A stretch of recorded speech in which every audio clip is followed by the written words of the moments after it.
প্রিয় ছাত্রছাত্রীরা, আজ আমরা প্রথম ইউনিটের দ্বিতীয় অধ্যায় নিয়ে পড়াশোনা কাজ শুরু করব। আজকে আমাদের এই দ্বিতীয় অধ্যায় রয়েছে ট্যাক্সোনমি এবং সিস্টেমেটিক্স। তো দেখো, বিভিন্ন জীবের নামকরণ, তাদের শনাক্তকরণ, তারপর গোষ্ঠীভুক্তকরণ, এটা কিন্তু অত্যন্ত প্রয়োজনীয় একটি প্রক্রিয়া। একটা সাধারণ উদাহরণ দিই। মনে করো যে আমাদের এই 1800 স্টুডেন্টের এক স্কুল, সে স্কুলে একজন গার্জেন প্রেয়ার অ্যাসেম্বলি স্টার্ট করার পর গেট বন্ধ হয়ে যায়। ফলে একজন গার্জেন এসে খুব জরুরি কাজে বলল যে আমার ছেলের নাম রতন দাস, একটুখানি ডেকে দেবেন। তো সঙ্গে সঙ্গে আমরা অ্যাসেম্বলিতে ঘোষণা করলাম যে রতন দাস কে আছো, একটু বেরিয়ে এসো, তোমার গার্জেন এসছেন, দেখা করবেন। 5টা রতন দাসের হাত উঠে গেল। আবার সঙ্গে সঙ্গে আমরা গার্জেনকে গিয়ে ওই গেটের কাছে গিয়ে জিজ্ঞাসা করলাম যে কোন ক্লাসে পড়ে। উনি বললেন 7। ক্লাস 7-এর রতন দাস কে আছো, সে বেরিয়ে এসো, গার্জেন এসছে। সঙ্গে সঙ্গে 3টে হাত উঠলো, 2টো হাত কমলো। সঙ্গে সঙ্গে আবার আমরা গেলাম গার্জেনের কাছে গিয়ে জিজ্ঞাসা করলাম যে কোন সেকশনে পড়ে। তারপরে সে গার্জেন জানালেন যে 7A-তে পড়ে। আর 7-এর রতন দাস কে আছো আবার ডিক্লেয়ার করলাম, অ্যাসেম্বলিতে অ্যানাউন্স করলাম আর কি। তো সঙ্গে সঙ্গে 2টো হাত উঠলো। এবার দুটোই রতন দাস 7A-তে পড়ে। আবার গেলাম গার্জেনের কাছে, কত রোল নাম্বার, বললো রোল নাম্বার 17। তো 7-এর 17 রতন দাস কে আছো, সঙ্গে সঙ্গে একটি ছেলে বেরিয়ে এলো। This is the importance or utilities of this taxonomy and systematics in our plant and animal kingdom. তো এটাকে একটু ভালো করে স্মরণ রাখার চেষ্টা করবে। আর আমরা এখনই প্রথমে আগে সিলেবাসের দিকে আলোকপাত করব। আমরা এবারে প্রথমে দেখে নেব আমাদের সিলেবাস। ট্যাক্সোনমি এবং সিস্টেমেটিক এই অধ্যায়ে দেখো, প্রথমে রাখা হয়েছে 2.1-এ ডেফিনেশন অর্থাৎ সংজ্ঞা।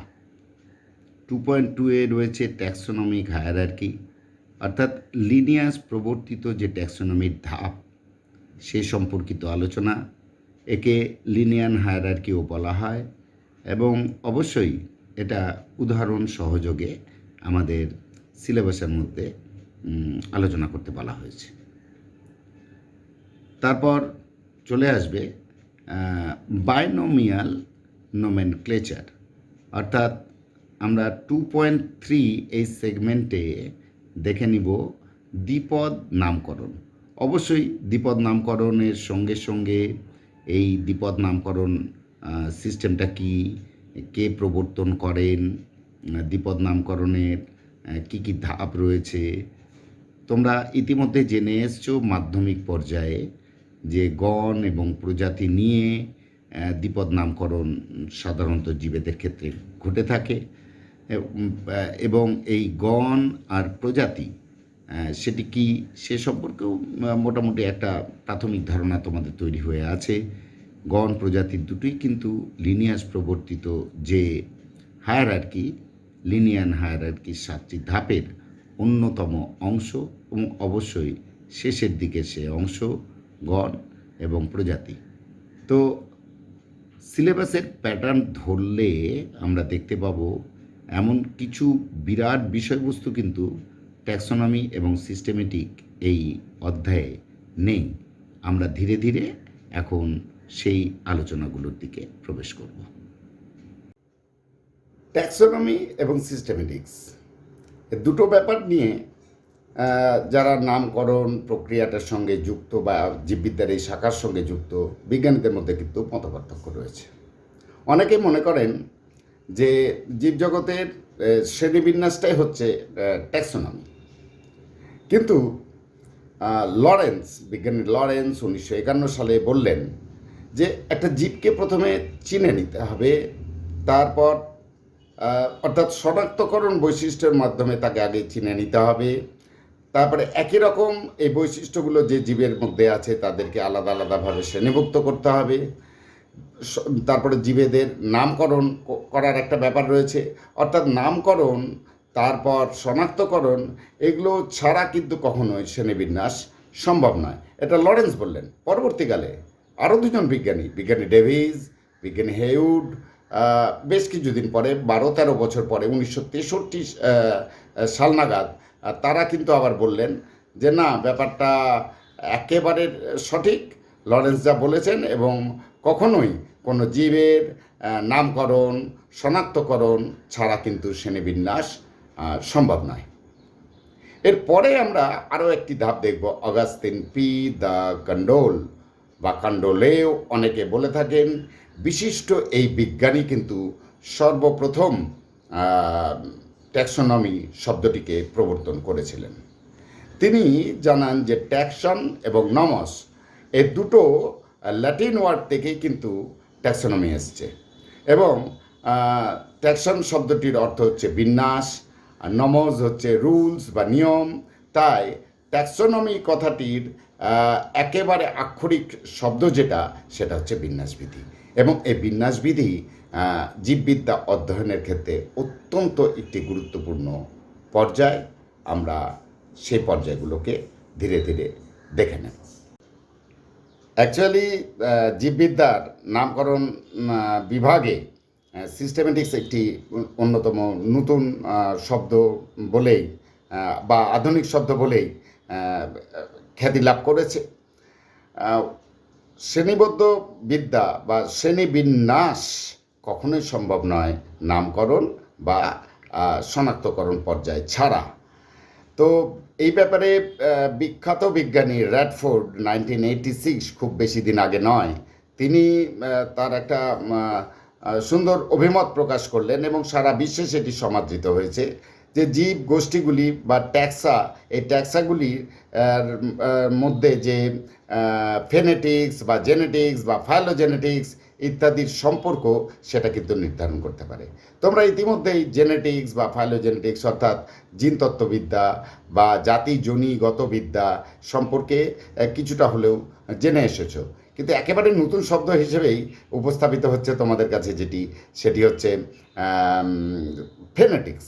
তো ফেনেটিক্স কিছুই নয়, এটা হচ্ছে কি বলবো, ম্যাথমেটিক্যাল ট্যাক্সোনমি বলতে পারো তোমরা।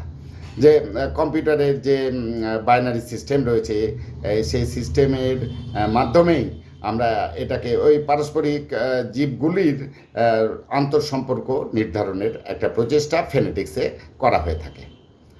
তো সিস্টেমেটিক্স নিয়ে আমরা আরেকটা কথা জেনে অবশ্যই নেব। এটিরও উৎপত্তি হচ্ছে ল্যাটিন ওয়ার্ড থেকে সিস্টেমা থেকে সিস্টেমেটিক্স এসছে। সিস্টেমা শব্দের ইংরেজি অর্থ হচ্ছে টু পুট টুগেদার, অর্থাৎ জীবগোষ্ঠীগুলোকে একত্রিত করার একটা প্রচেষ্টা বিভিন্ন রিলেশনশিপের মাধ্যমে। তো এই প্রসঙ্গে আবারও একটা কথা বলি যে বাইনোমিয়াল নোমেনক্লেচার, সে বাইনোমিয়াল নোমেনক্লেচারের প্রবর্তক, তাকে ফাদার অফ বাইনোমিয়াল নোমেনক্লেচার বলা হয়। তিনি হলেন বিজ্ঞানী জন ক্যারোলাস লিনিয়াস। ট্যাক্সোনমির গুরুত্বতে প্রবেশ করবার আগে আমাদের কয়েকটি সংজ্ঞা সম্পর্কে কিন্তু আলাদাভাবে জেনে নিতেই হবে। প্রথমেই চলে আসে সংজ্ঞা হিসেবে শনাক্তকরণ, অর্থাৎ যে বৈশিষ্ট্যের সাহায্যে আমরা জীবগুলোকে আলাদা আলাদাভাবে চিনে নিতে পারি তাকেই বলা হয় শনাক্তকরণ বা আইডেন্টিফিকেশন, বিশেষ বৈশিষ্ট্যের মাধ্যমে। এরপরে চলে আসে নামকরণ। চিনে নেওয়ার পর বা শনাক্তকরণের পর আমরা যখন পৃথকভাবে নাম আরোপ করি কোনো জীবের, সেই পর্যায়টিকে বলা হয় নামকরণ বা নোমেনক্লেচার। দ্বিপদ নামকরণ, ত্রিপদ নামকরণ এ নিয়ে আমরা প্রাসঙ্গিক পর্যায়ে পরে আলোচনায় আসব, কিন্তু আপাতত শনাক্তকরণ আর নামকরণের সংজ্ঞাটা তোমরা এইভাবেই দেবে। তারপরে শনাক্তকরণ এবং নামকরণ করার পর গোষ্ঠীভুক্ত জীবগুলোকে আলাদা আলাদাভাবে বিন্যস্ত করার পদ্ধতিকে আমরা শ্রেণীবিন্যাস বলব।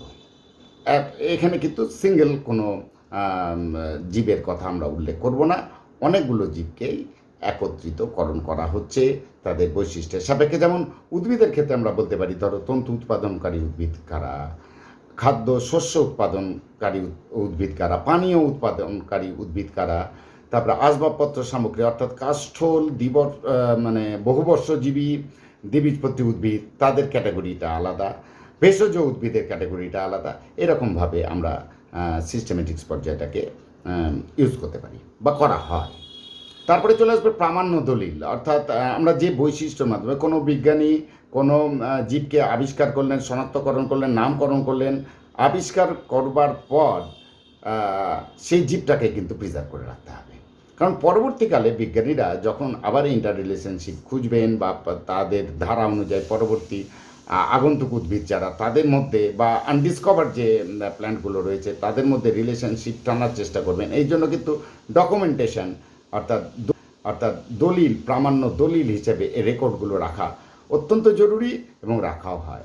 জাদুঘরে রাখা হয়, বটানিক্যাল গার্ডেনে রাখা হয়, আবার কখনো কখনো প্রিজারভেটিভ ইউজ করে ফর্মালডিহাইড সহ বিভিন্ন ছোট ছোট অ্যানিম্যাল বা প্ল্যান্টদের ক্ষেত্রে সে পর্যায়টাকেও আমরা ইউজ করে থাকি পরবর্তী কালের বিজ্ঞানীদের গবেষণার সুবিধের জন্য বা ইন্টার রিলেশনশিপগুলোকে কভার করবার জন্য। এটাকে খেয়াল রাখবে। এরপর আমরা চলে আসব অবশ্যই লিনিয়ান হায়ারার্কিতে।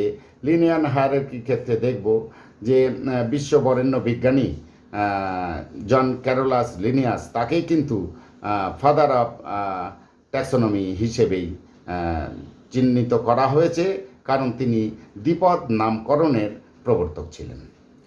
লিনিয়ান অত্যন্ত বুদ্ধিমত্তার সঙ্গে 7টি ধাপ তার সাহায্য নিয়ে এই শ্রেণীবিন্যাস পদ্ধতিটিকে সাজিয়ে নিয়েছিলেন। লিনিয়াস প্রবর্তিত এই 7টি ধাপকে লিনিয়ান হায়ারার্কি বা লিনিয়াসের হায়ারার্কি হিসেবেই চিহ্নিতকরণ করা হয়ে থাকে জীববিদ্যার এই শাখায়। তো এই 7টি ধাপ কী ছিল? প্রথমে রাজ্য, অর্থাৎ উদ্ভিদ রাজ্য না প্রাণী রাজ্য। প্রাণীদের ক্ষেত্রে আবার ধরো পর্ব, পর্বর পর শ্রেণী, শ্রেণীর পর বর্গ, বর্গর পর গোত্র, গোত্রর পর গণ, গণের পর প্রজাতি। অর্থাৎ রাজ্য, পর্ব, শ্রেণী, বর্গ, গোত্র, গণ এবং প্রজাতি, প্রত্যেকটির সংজ্ঞা কিন্তু লাগবে আমাদের কাজে। আবার সংজ্ঞাগুলো করবার সময় একটা বুদ্ধির পরিচয় তোমাদেরকে অবশ্যই দিতে হবে। সেটা হচ্ছে যে এই একেবারে শেষের দিকে কার নাম বললাম? প্রজাতি। প্রজাতির থেকে সংজ্ঞাটা আরম্ভ করো, তাহলে দেখবে সংজ্ঞাগুলো খুব ইজি হয়ে যাবে। জননগতভাবে বিচ্ছিন্নতাপ্রাপ্ত গোষ্ঠীভুক্ত জীবগুলোকেই বলা হয় প্রজাতি। জননগতভাবে অর্থাৎ ব্রিডিং যে রিলেশনশিপ, সে রিলেশনশিপটা সম্পূর্ণ সেপারেট, অর্থাৎ মানে যে অ্যানিম্যালগুলো বা যে প্ল্যান্টগুলো নিজেদের মধ্যেই ব্রিড করতে পারে, প্রজনন করতে পারে, সেরকমভাবেই এই শব্দটাকে রাখা হয়েছে প্রজাতির সংজ্ঞায়, যে জননগতভাবে বিচ্ছিন্নতাপ্রাপ্ত জীবগোষ্ঠীগুলিকেই বলা হয় প্রজাতি। তারপর প্রজাতি, পরে তার উপরে কী ছিল? গণ। তো কতগুলো প্রজাতি নিয়ে আমাদের জীববিদ্যার ক্ষেত্রে যে বিশেষ ক্ষেত্রটি তৈরি হয় তাকে বলা হচ্ছে গণ। অর্থাৎ কতগুলো প্রজাতি ছাড়া কিন্তু গণ সম্ভব নয়। একটা এক্সাম্পল নিই, যেমন ধরো বাটা মাছের বিজ্ঞানসম্মত নাম হচ্ছে লেবিও বাটা। তারপরে রুই মাছ লেবিও রোহিটা। তারপর কালবাউস মাছ লেবিও কালবাসু। তো এই কালবাসু বা রোহিটা বা বাটা এরা হচ্ছে তোমার প্রজাতি, স্পিসিস। এই 3টে স্পিসিস কমনলি তাদের ক্যারেক্টারের উপর ডিপেন্ড করে যে গণের আওতাভুক্ত হয়েছে সেটা কিন্তু হচ্ছে লেবিও। তাহলে অনেকগুলো প্রজাতি মিলিয়ে গণ তৈরি হয়। সিমিলারলি অনেকগুলো গণ মিলিয়ে কি তৈরি হবে? গোত্র। অনেকগুলো গোত্র মিলিয়ে কি তৈরি হবে? বর্গ। ঠিক। আবার বর্গের পর অনেকগুলো বর্গ মিলিয়ে কি তৈরি হবে? শ্রেণী বা ক্লাস। অনেকগুলো ক্লাস মিলিয়ে কি তৈরি হবে? তৈরি হবে ফাইলাম বা পর্ব। আর অনেকগুলো পর্ব মিলিয়ে কি তৈরি হবে? প্রাণী। প্রাণী নয়, রাজ্য। আমরা প্রাণীদের কথা বললাম এই জন্য যে পর্ব এই ধাপটি শুধুমাত্র প্রাণীদের ক্ষেত্রে রাখা হয়েছে। তো যাই হোক, অনেকগুলো পর্ব মিলিয়ে তৈরি হয়ে যায় রাজ্য। তো উদ্ভিদ এবং প্রাণীদের ক্ষেত্রে এই বিচারের ধারা রয়েছে। উদ্ভিদের ক্ষেত্রে বেশ কয়েকটি ধাপ নেই, তাতে কোনো অসুবিধা নেই, কিন্তু জীবের ট্যাক্সোনমির ক্ষেত্রে আলোচনা যখন আমরা করব তখন সর্বাধিক যে ধাপগুলো, সেই ধাপের সংখ্যাটা নিরিখটাকেই আমরা বিচার্য বলে গ্রহণ করব। এবং বিজ্ঞানী জন ক্যারোলাস লিনিয়াস তাই করেছিলেন। এখানে অন্য কোনো রকম সম্পর্ক বা প্রশ্ন রাখা চেষ্টা করবে না, কেন এটা বিজ্ঞানী লিনিয়াস প্রবর্তিত ধাপ। এই 7টি ধাপকে তিনি প্রথম প্রবর্তন করেছিলেন। এই 7টি ধাপকে নিয়ে যে শ্রেণীবিন্যাসের বিশেষ পদ্ধতি, সেটাকেই লিনিয়ান হায়ারার্কি বলা হচ্ছে। লিনিয়ান হায়ারার্কির সংজ্ঞা এবং প্রত্যেকটি ধাপের সংজ্ঞা পারলে এক্সাম্পল সমেত অবশ্যই তোমরা তৈরি করার চেষ্টা করবে। যেভাবে বললাম সেভাবে তোমরা অবশ্যই ওই একই রকমভাবে নিজেদের পাঠ্যপুস্তকগুলোর সাহায্য নিতে পারো। অত্যন্ত খুঁটিয়ে পড়বে, ব্যাপারগুলো খুব কাছাকাছি, তাই এটাকে একটু আলাদাভাবে আমাদের গুরুত্ব দিতেই হবে। আজকের ক্লাসের সবচেয়ে শেষে আমরা যে আলোচনাটা করব সেটা হচ্ছে ট্যাক্সোনমির গুরুত্ব। ট্যাক্সোনমির অবশ্যই একটা বিরাট গুরুত্ব রয়েছে। আমরা একটু আগেই আলোচনা করছিলাম যে বিভিন্ন বৈশিষ্ট্যের মাধ্যমে আলাদা আলাদাভাবে প্ল্যান্টগুলোকে যখন আলাদা করলাম, কোনটি খাদ্য উৎপাদনকারী অর্থাৎ খাদ্যশস্য উৎপাদনকারী, কোনটি পানীয় উৎপাদনকারী, কোনটি ভেষজ গুণ সম্পন্ন, কোনটি থেকে আসবাবপত্র অর্থাৎ কাষ্ঠল উদ্ভিদ, কোন জাতীয় উদ্ভিদগুলো, এই যে এই আলাদা আলাদাভাবে গোষ্ঠীভুক্তকরণ করা, এটা কিন্তু ট্যাক্সোনমির একটা বিরাট উদ্দেশ্য। অর্থাৎ সঠিকভাবে আমরা সঠিক কাজের জন্য আলাদা আলাদা জীবগুলোকে সহজেই চিনে নিতে পারি। তারপর বিবর্তনিক যে ধারা, প্রোটোজোয়া, পরিফেরা, নিগারিয়া করতে করতে একবারে সর্বোন্নত পর্ব করডাটা, আবার করডাটার মধ্যে সর্বোন্নত শ্রেণী ম্যামালিয়া, এমনি তৈরি হয়নি, বিভিন্ন রিলেশনশিপ এবং ইন্টার রিলেশনশিপের মাধ্যমে, এটাও ট্যাক্সোনমির মাধ্যমেই কিন্তু আমরা জানতে পারি। বিভিন্ন উদ্ভিদ এবং প্রাণীর যে আন্তঃসম্পর্ক বা আন্তঃক্রিয়াকলাপ, সেটা অক্ষুণ্ণ রাখার যে ধারা বা পর্যায়, সেগুলো সম্পর্কেও কিন্তু আমরা এই ট্যাক্সোনমির মাধ্যমে জানতে পারি। শুধু তাই নয়, ট্যাক্সোনমির মাধ্যমে কোন জীব কোন পরিবেশে থাকতে স্বাচ্ছন্দ্য বোধ করে, অর্থাৎ তাদের বসতি, কেউ অ্যাকোয়াটিক অর্থাৎ জলজ পরিবেশে থাকতে ভালোবাসে, তাহলে ওই জলের পরিবেশটাকে ঠিক রাখার জন্য খাল, বিল, নদী, মানে ডোবা, পুকুর ইত্যাদি বুঝিয়ে না ফেলাটাই উচিত, নাহলে সেই জীবগুলো বিলুপ্ত হবে। কোন প্রাণী গহন অরণ্যে থাকে, সেই অরণ্যে কী কী গাছ, সেই গাছগুলোকে অবশ্যই আমরা কাটবো না, সেই গাছগুলোকে রাখবো এবং সে প্রাণীটাও যেন সুন্দরভাবে তার নিজের বসতিতে থাকতে পারে তারও ব্যবস্থা করব। এই যে এই আলাপ আলোচনাগুলো, এই নিয়ন্ত্রণ বিধিগুলো, এগুলো কিন্তু ট্যাক্সোনমির মাধ্যমেই আমরা জানতে পারি। তো তোমরা এই আলোচনা এবং নিজেদের যে টেক্সট বুক, সেগুলোকে ফলো করে নিজেদের পছন্দ মতো 4 থেকে 5টি পয়েন্ট এখানে তুলে রাখার চেষ্টা করো। এখান থেকে কিন্তু বড় প্রশ্ন আসবে না, তোমাদের বিভিন্ন ক্ষেত্রেই এই পয়েন্টগুলো মানে প্রাসঙ্গিক হয়ে উঠবে, অন্তত প্রশ্নপত্র তো বটেই, বিভিন্ন পর্যায়ে। তারপর আমরা এর পরের ক্লাসে লিনিয়ান হায়ারার্কির যে বিস্তৃত ক্ষেত্রগুলো, সেগুলো নিয়ে আলোচনায় আসছি। তোমরা সবাই ভালো থেকো, ভালো করে প্রস্তুতি নিও।